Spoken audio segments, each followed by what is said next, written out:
And ಈಗ sir joint ಪೇಯ್ನ್ಗಳು ಬಂತು ಅಂತಂದರೆ ನಮ್ಮ ತಲೆಗೆ ಬರೋದಂದರೆ ಕೋಲ್ಡ್ ಲೇಸರ್ ಟ್ರೀಟ್ಮೆಂಟ್. ಯಾಕಂದರೆ ನೋವಿರಲ್ಲ, ಏನಿರಲ್ಲ. ಆ್ಯಂಡ್ ಐ ಥಿಂಕ್ ತುಂಬ ಓಡಾಡ್ತಿದೆ ಈಗ ಮಾರ್ಕೆಟ್ನಲ್ಲಿ, ಎಸ್ಪೆಷಲಿ ಹೆಲ್ತ್ ಫೀಲ್ಡ್ನಲ್ಲಿ, health care ಫೀಲ್ಡ್ನಲ್ಲಿ.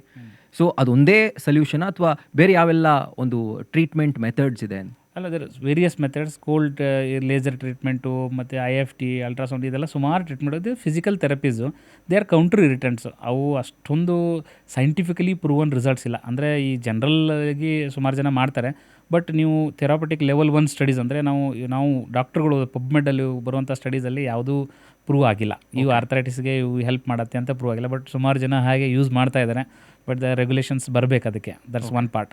Coming back to the second part, ಈ ಪೇನ್ಗಳೆಲ್ಲ ಕಡಿಮೆ ಆಗೋಕ್ಕೆ strength and training of muscle. So load bypass ಅಂತೀವಿ ನಾವು. ಅಂದರೆ ಈ ಮೂಳೆ ಮೇಲೆ ಬೀಳೋ ಲೋಡನ್ನು ಮಾಂಸಖಂಡಗಳ ಮೇಲೆ ಮಾಂಸಖಂಡಗಳ ಮೇಲೆ ನಾವು ಅದನ್ನು ಟ್ರಾನ್ಸ್ಫರ್ ಮಾಡಬೇಕು. ಹೇಗೆ ಟ್ರಾನ್ಸ್ಫರ್ ಮಾಡಬೇಕು? ಮಾಂಸಖಂಡಗಳು ಬಲವಾದಾಗ ಅದನ್ನು ಹೇಗೆ ಬಲವಾಗಿ ಮಾಡಬೇಕು ಅಂದರೆ ಕಾನ್ಸ್ಟೆಂಟ್ ಅಲೋಪತಿಕ್ ಎಕ್ಸಸೈಸಸ್ ಇರ್ತವೆ.